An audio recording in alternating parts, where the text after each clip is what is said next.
Hello guys! So bukas nga po ay birthday ng aming mahal na kaibigan na si Richie Vasquez. So syempre, kailangan natin siyang gulatin, no? Surprise. So naisip ko nga na gawan siya ng tarp papel. May na-layout na nga ako, no, from Canva.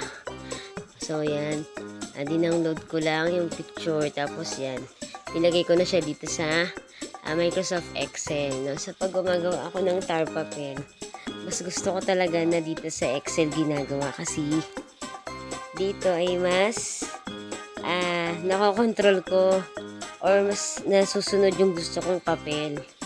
Kung ilang peraso yung mga papel. Yan. Kasi pag dun sa iba, kaya naman din pero medyo hindi ko tansyado yung papel. So mas maaksaya. So dito, gusto ko na 9 pieces lang, sakto siya. Ayan. So, na-adjust ko na nga yung picture para dun sa size. So, napili ko nga ay 9 pieces lang na A4 na naka-landscape.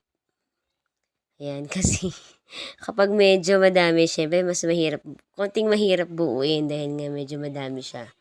So, dahil surprise nga ito, syempre kailangan mabilis ko magawa dahil bigla-bigla na lang yung pumapasok dito. At baka makita na nga na may ginagawa ako para sa kanya. Ayan. So, ito na nga yung unang tatlong papel. Ginapit ko na nga at dinikit ulit yung second batch.